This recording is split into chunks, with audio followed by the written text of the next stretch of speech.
God! It was so dark, so black, so thick, I could not breathe. I was on my last breath. Please! Paul Verheiden fights for his life inside a burning plane. I was on the GO team. It was terrible when I got there. The wreckage was strewn over a large area. The plane is going down the runway, but it can't get in the air. Investigators must now solve the mystery of what went wrong aboard Delta Flight 1141. Is this it?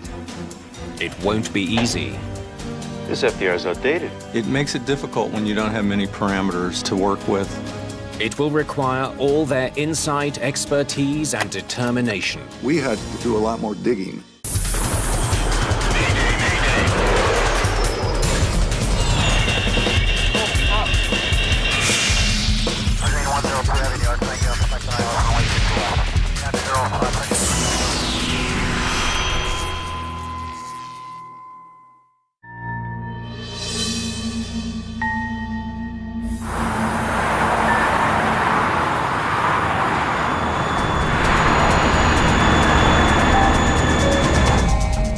It's another hectic morning at Dallas-Fort Worth International, the third busiest airport in America. American 1056 fly heading 185, runway 18 left, cleared for takeoff. Controllers here handle more than 670,000 takeoffs and landings every year.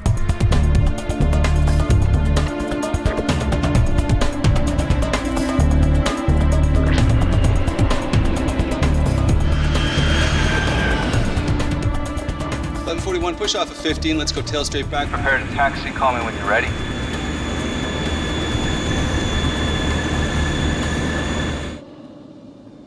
Okay.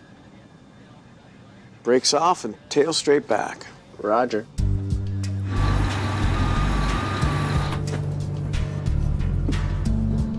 The pilots of Delta Airlines Flight 1141 started their day together in Jackson, Mississippi. After a brief stopover in Dallas, they're now getting ready to pilot their Boeing 727 to Salt Lake City, Utah. Captain Larry Davis has been a Delta pilot for 23 years. I forgot to get my paycheck. Did you get yours? Yeah, I got mine. First Officer Wilson Kirkland has been with the airline for 9 years. Larry and Wilson knew each other very well, and they were very comfortable with each other. I also have to check what my upcoming schedule is. Excuse me. Can I have a coffee? Sorry, you'll have to wait until we're in the air. Paul Verheiden is an architect flying to Utah on business. I had a project just outside Salt Lake City. I had to go up there to make some field surveys and measurements. Basically, routine trip. Clear. Start engines. Beacon? It's on. Parking brake? It's off. 40 PSI? The third crewman is the newest Delta employee on the team. Oil pressure rising? Flight engineer Stephen Judd. Start valve closed? 40 PSI? The engineer has his start sequence, which is a little complicated, so he's busy with his switches and his gauges. Start valve open? Oil pressure rising? Start valve closed? 40 PSI? Brakes set. You guys have a great trip. Brakes are set. Thank you. As the flight attendants begin securing the cabin, the 727's progress onto the taxiway is stalled. Delta 1141, give me a right turn and bring it Between South Ramp and 30, hold short of inner. 1141, roger. They have to wait for other planes to pass.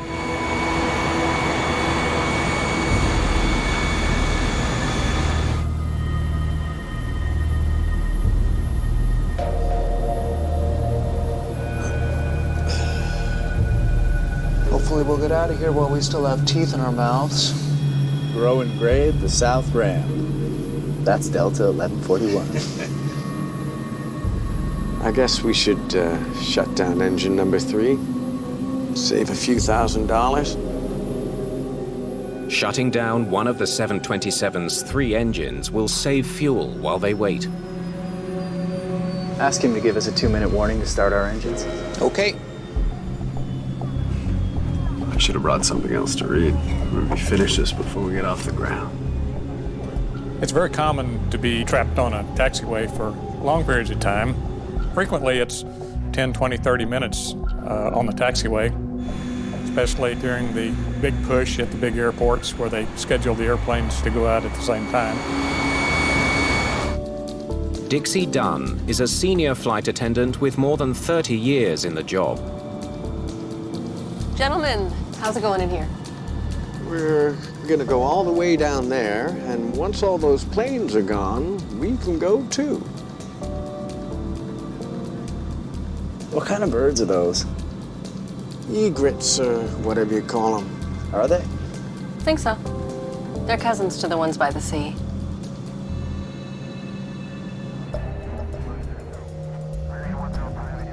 M41, come south on the inner until taxiway 21, then move to the outer, hold short of 19. 1141, roger. Now cleared to taxi, the 727 will have to join a long line of planes waiting to take off. So, what else are we going to talk about? Well, we could discuss the dating habits of our flight attendants. That way we have it on the recorder, you know, in case you crash.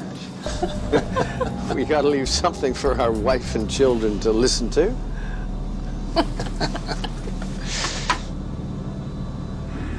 Good morning, ladies and gentlemen. We are number 4 for departure. Flight attendants, prepare the cabin, please. We are ready. Thank you. Well, might as well start.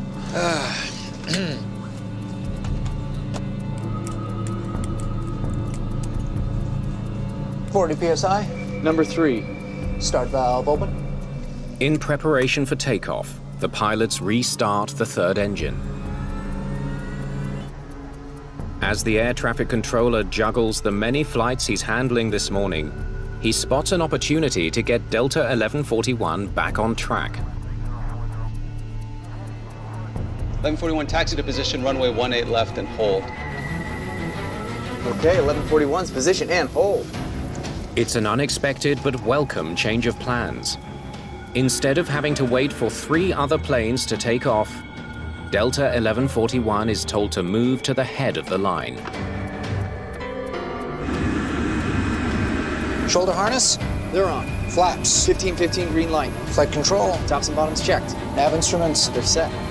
Takeoff briefing is complete.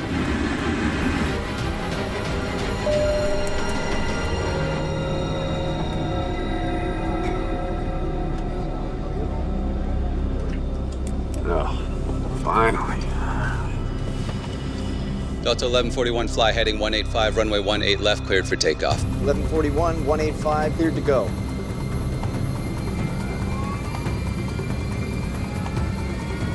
Power set, engine instruments look good. Finally, Delta Flight 1141 is on the roll.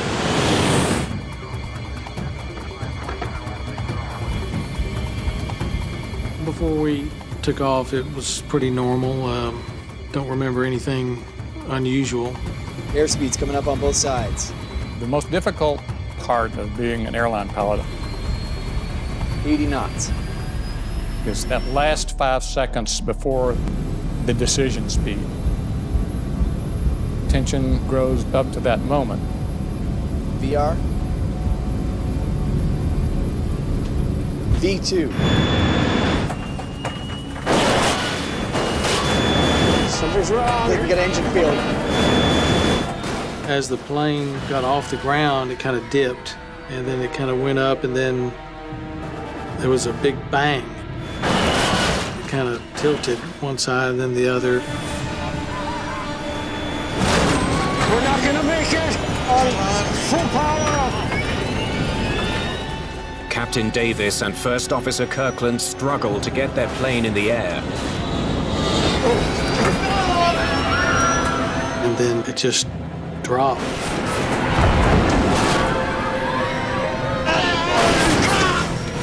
And hit the ground.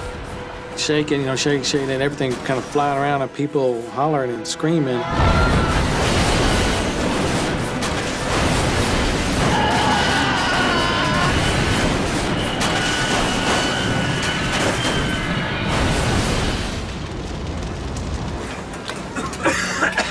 It then stopped.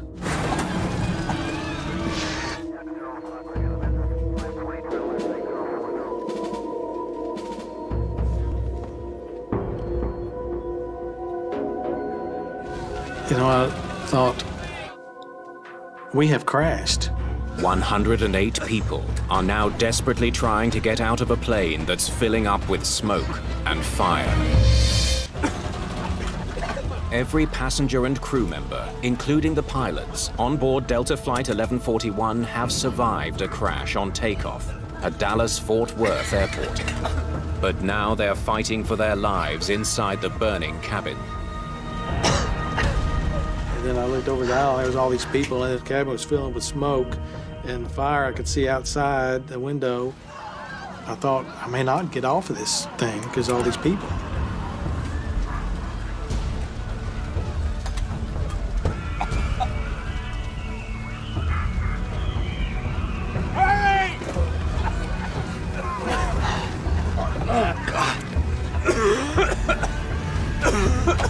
I just was feeling people's bags, and they were moving, so I just followed along. Oh, God. Oh, God. It was so dark, so black, and so thick, I could not breathe. I was on my last breath. Flashing through my mind was my wife and 2 kids, and this is it. Please. And then the smoke cleared and there was sky and we were at the door.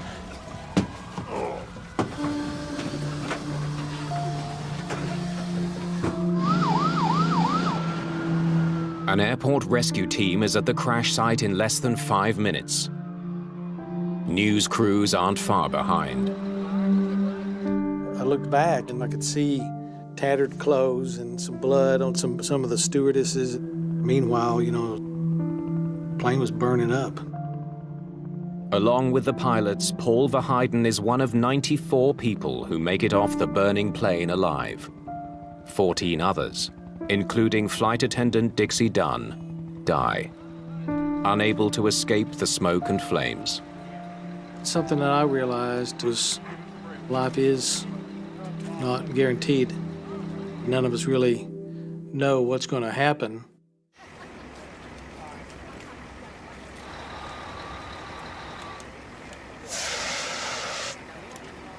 Investigators from the National Transportation Safety Board are quick to arrive on the scene. The smell is the first thing that jumps out at you, and it's the smell that gets to you more than anything. Specialist Jim Cash is one of the first investigators to get to Dallas-Fort Worth Airport. I was there when it was still smoking. I've never been to an accident that early on before. I was on the GO team, so my instructions were to just go to the accident site. It was terrible when I got there. The wreckage was strewn over a large area.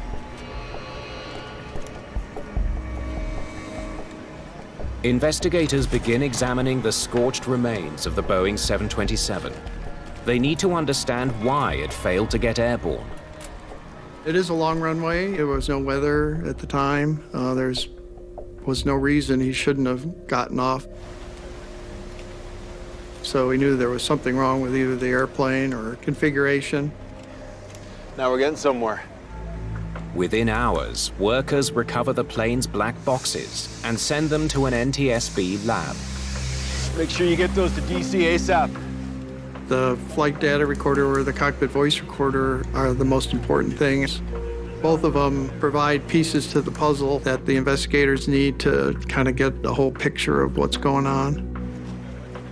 With the recorders on their way for analysis, investigators continue searching for clues at the crash site. We want to walk the accident site because we want to see if there's any evidence that would help us understand what happened. Take a look at this. Back of the wing here, really ground down. Get some shots of that. Skid shoe looks like it hit the ground too. This paint from the runway? Along with a scraped wing section, they find that the plane's tail skid shoe also suffered damage.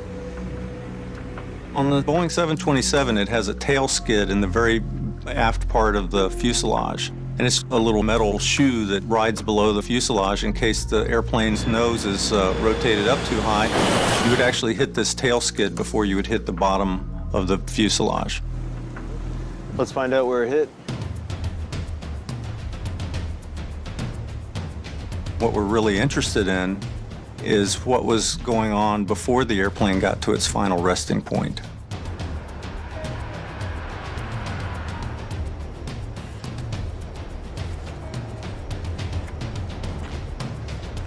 Bingo. First impact with the skid shoe right there. Mark and measure, please. If you just look at the geometry of the 727 to strike the tail skid, it works out to roughly a 10-degree nose-up pitch attitude. So when we looked at that mark, we knew that the airplane was at a 10-degree nose-up pitch attitude at that point along the runway. It's a puzzling discovery. 10 degrees nose up should allow a 727 to climb out safely. Why didn't it this time?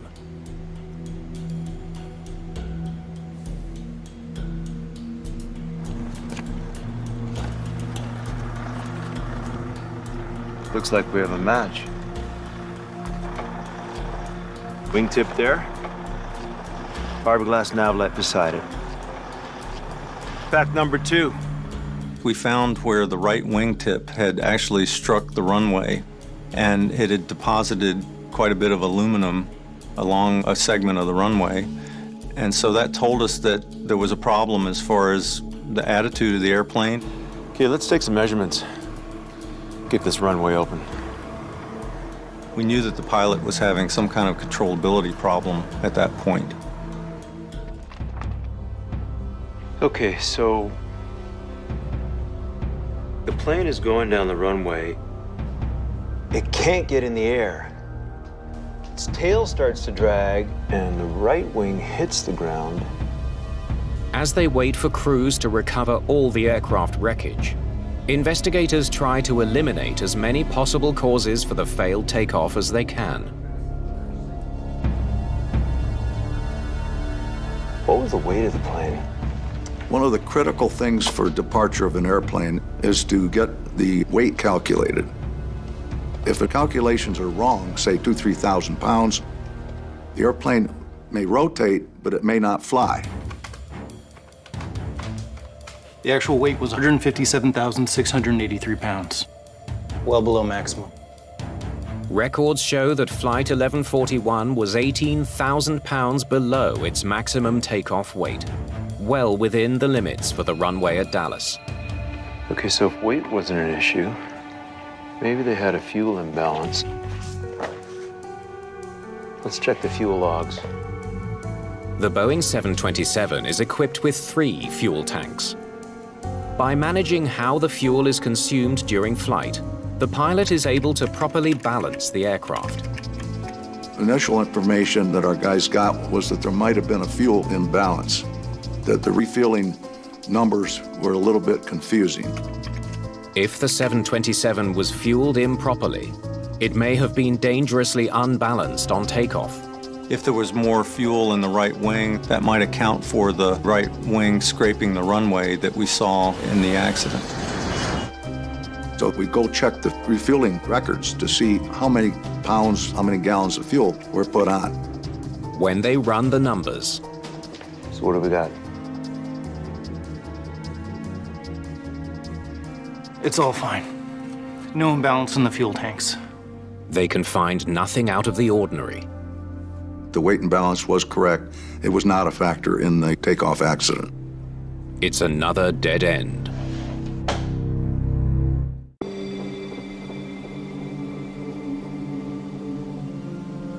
Air crash investigators in Dallas are trying to figure out why Delta Airlines Flight 1141 crashed on takeoff.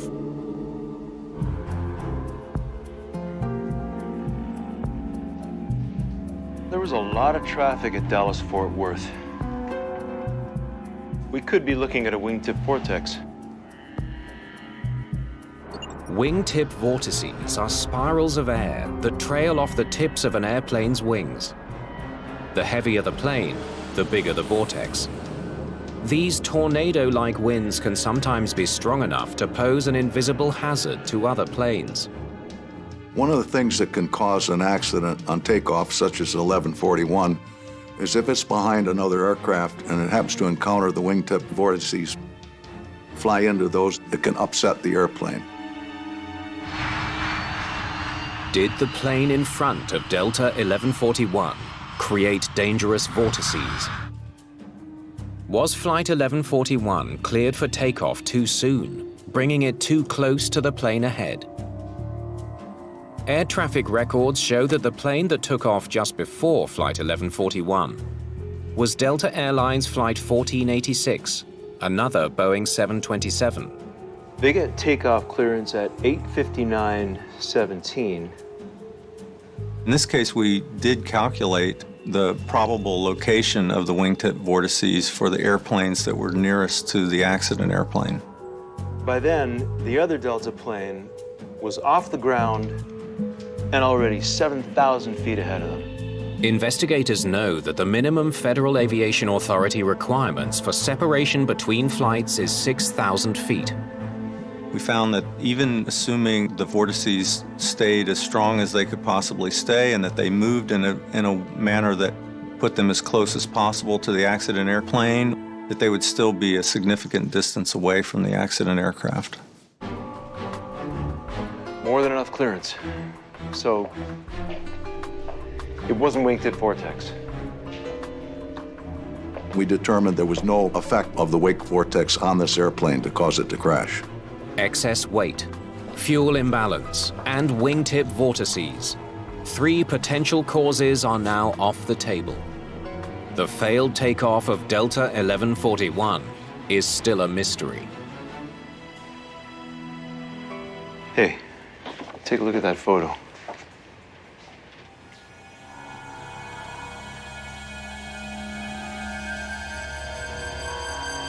It looks like the flaps weren't extended.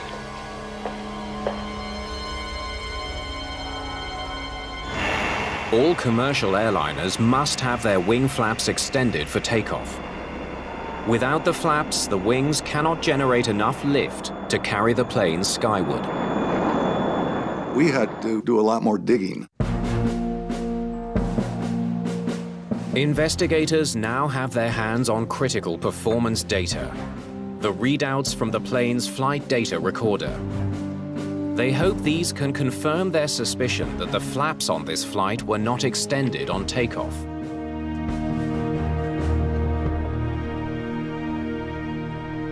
Is this it?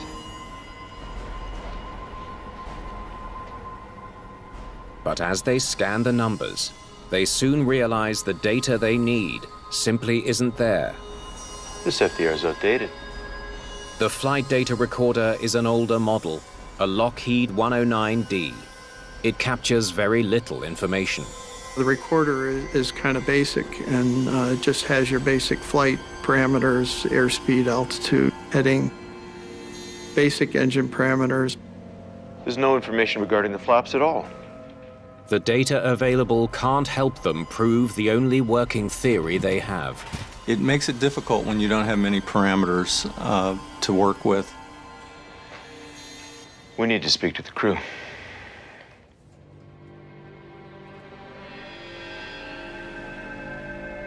Human factors interviews, when you're fortunate enough to have surviving pilots, in a serious accident, we hope to uncover something that's more intuitive than was evident on the flight data recorder or the cockpit voice recorder.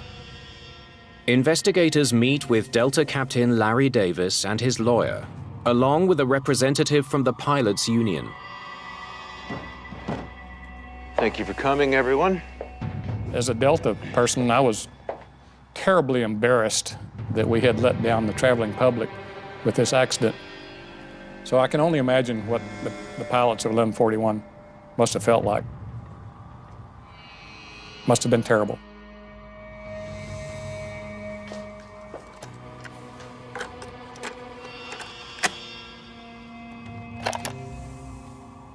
Okay, everyone ready? Let's try and figure this thing out.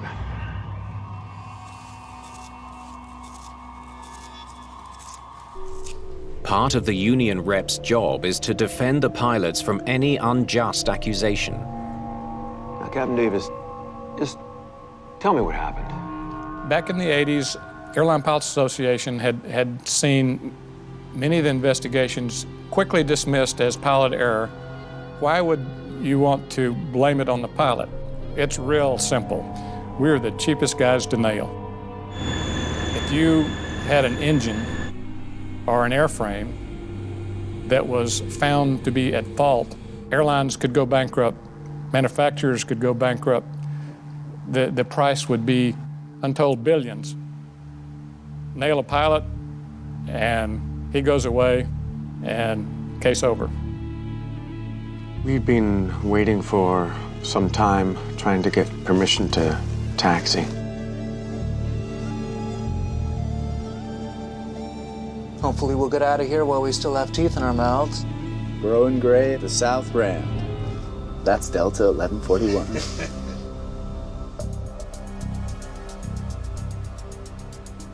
Investigators want to get as many details as they can from the captain, including what he recalls about the wing flaps.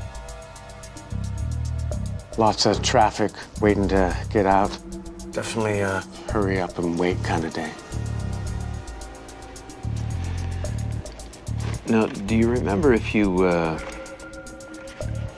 extended the flaps? Of course we did. Okay, great. Now, is there anything else you might remember? There was something. Just when the main gear left the ground, I heard 2 explosions.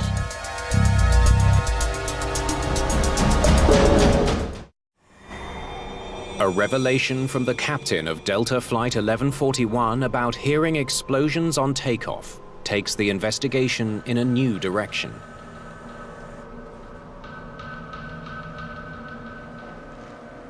Explosions. That's right. It felt like we were experiencing reverse thrust. Engine thrust reversers are devices deployed on landing to slow the plane. If a reverser were somehow to activate on takeoff, the results could be catastrophic. That'll cause an airplane not to fly, and it'll stagger down the runway and crash because the wings stall. Okay, I think we're done for today. Thank you all very much for your time. There have been cases where a thrust reverser has come out inadvertently. There's been a malfunction. And so this is always in the back of our mind. This is a possibility. Investigators are chasing a new lead. The possibility that a faulty thrust reverser brought down the plane. So show me that thrust reverser. What they need now is hard evidence that can prove or disprove the theory. We were able to look at the engine thrust reversers in the wreckage after the accident. We thoroughly examined the mechanisms to make sure what position they were in when this airplane crashed. What they find leaves no doubt. Still stowed. They were all stowed in their proper position and could not have been extended and then pushed back in by the impact. That was ruled out totally. Captain Davis must have been mistaken about the sound he heard on takeoff. The thrust reversers had nothing to do with the accident. What if the captain's wrong? What if he just thinks they extended the flaps? Wing flaps are still a possible culprit. Time to see what that recording has to offer.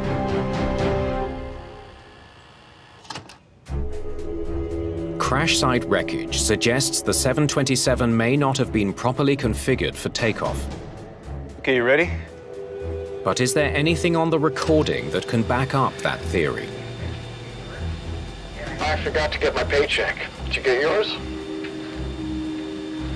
Yeah, I got mine. They should be focused on the flight, not talking about paychecks. When we finally listened to the voice recorder that afternoon, there was some extraneous conversations on their long taxi out. Hopefully we'll get out of here while we still have teeth in our mouths. Growing gray at the south ramp. That's Delta 1141. The conversation sounds casual. Investigators are surprised to hear it continue. Gentlemen, how's it going in here? Is that the flight attendant? And what is she doing in there now? What kind of birds are those? Egrets, or whatever you call them. Are they? I think so. The presents to the ones by the sea. Sitting in the cockpit talking about birds. The pilots are not allowed to have non-pertinent conversations from taxi, takeoff, up to 10,000 feet.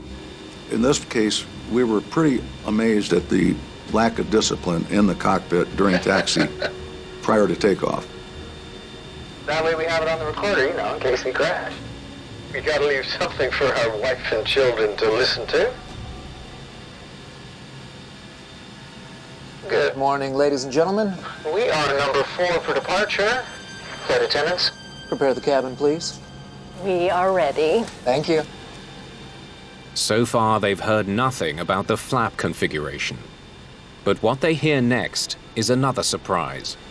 We might as well start. Number 3, start valve open.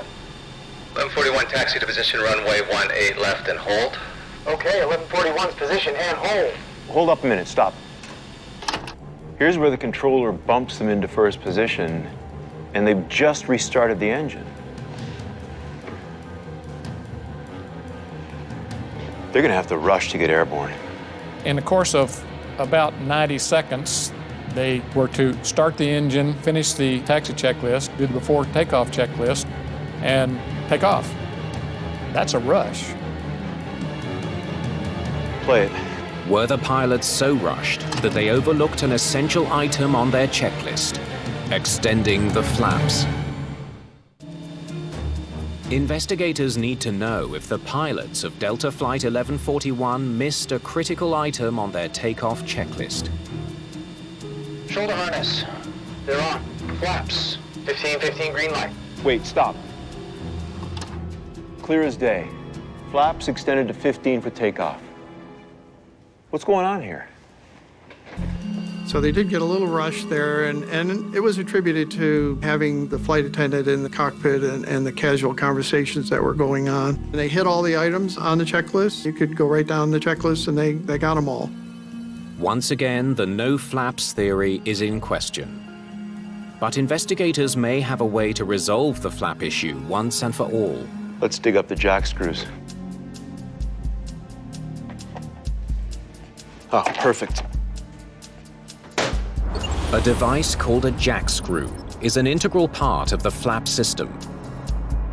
As it turns, it moves a nut that extends or retracts the flaps. We like those because most of the time they don't move during impact. If we want to determine the position of flaps, we go measure the jack screw. If the flaps were extended, this nut would have been here. We find the jack screw, we can determine where the flaps were at takeoff. That seals it. Those flaps were never extended. Everything that we examined on the flaps, all the mechanisms and everything, reveal that they were all in the retracted position at impact. It's the conclusive proof they need. The flaps were not extended before takeoff. But the finding leaves them with another puzzling question. So why did the pilots think they were extended? Let's go back to the start of the takeoff checklist. The team returns to the cockpit recording, hoping to hear something that might explain the discrepancy.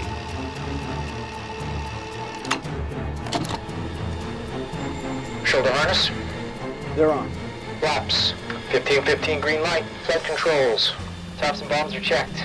Nav instruments. They're set. Takeoff Briefing is complete. That was fast.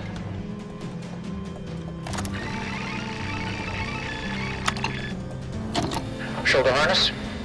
They're on. Flaps. 1515 green light. Is he checking or just answering? When you have a crew going through the checklist and you can listen to it on the cockpit voice recording, one of the things that you don't typically know is whether they're just confirming a setting that's already been made or if they're actually moving, say, the flap handle to a position that it needs to be in. Flaps. 1515 green light. There was less than 1 second between the flaps call and his response. There's no way he had time to check and see if the flaps were actually out. No way. The speed of the first officer's response is an important clue. It would have been very difficult to actually move the flap lever from, say, 0 to 15-degree detent that rapidly. Investigators are convinced, despite his response, the first officer could not have extended or even checked the flaps in the time available. Flaps. 1515 green light. We didn't hear the flap panel being moved. I don't know what he was doing when the flight engineer read the challenge for flaps. He gave the correct response. That's all I can tell you is he gave the correct response.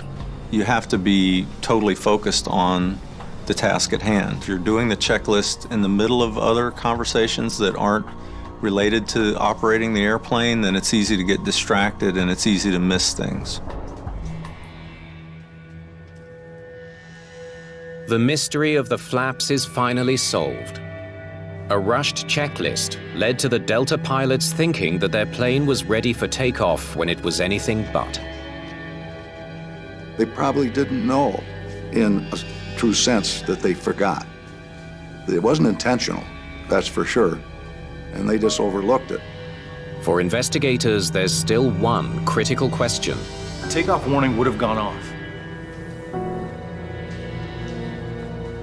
The Boeing 727 is equipped with a takeoff warning system specifically designed to prevent the kind of accident that killed 14 and injured dozens more in Dallas. If you apply takeoff thrust and you don't have the flaps in takeoff position, you would get a warning horn. There's no sound of the warning on the recording. It should have been sounding nonstop. And we didn't hear the takeoff warning horn go off. The alarm would have saved them. Why didn't it sound? So that made us think that there must have been some kind of a malfunction of the takeoff warning system.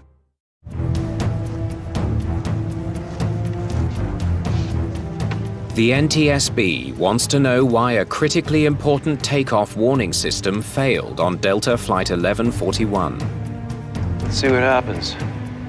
Testing the console that houses the alarm mechanism could provide an answer. They focus on the electronic components that are designed to trigger the cockpit warning. Here we go. There's a little switch that when they advance the throttles, this switch is supposed to activate the circuitry for the takeoff warning horn. Okay, let's reset it. Try it again. Here we go.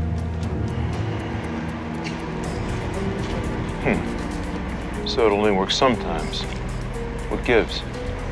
Multiple tests reveal that what should be a fail-safe mechanism is instead intermittent and unreliable. When the takeoff warning system doesn't work, it is a big deal. There's a reason that it exists, and it's to prevent a catastrophic accident.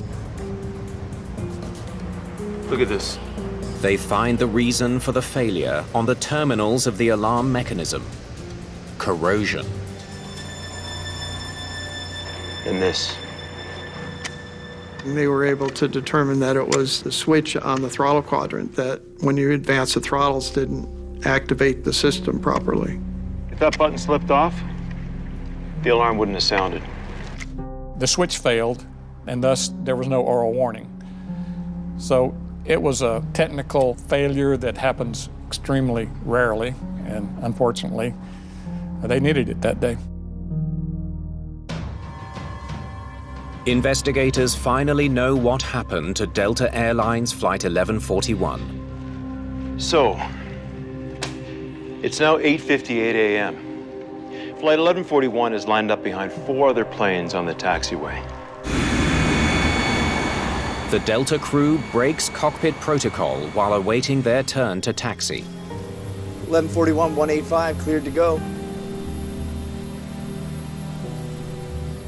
Instead of setting the flaps for takeoff and focusing on the job at hand, they get distracted by idle chat. There are still 3 planes ahead of them when they're suddenly told to move past them to the runway. When air traffic control cleared them for takeoff in that surprise clearance, somebody should have said, wait a minute, we're not ready. We can't do that. We need time to run the checklist. Okay, 1141's position and hold. Now they're in a rush. Shoulder harness, they're on. Investigators believe they are so rushed. Flaps, 1515, green light. Flight control, tops and bottoms checked. That they fail to check if their flaps were properly extended. You don't want to rush through a checklist when it's vital that you methodically perform everything that's on the list, or else you're going to have a problem during the flight. A mechanical failure with the takeoff warning system meant that the pilots were not alerted to their mistake. The takeoff warning system is a great backup system, but those backup systems don't always perform as they should, so it's really up to the pilots to make sure that they're operating the airplane as methodically and professionally as possible. Without their wing flaps extended, a successful takeoff is virtually impossible. 1 minute later, at exactly 9 a.m.,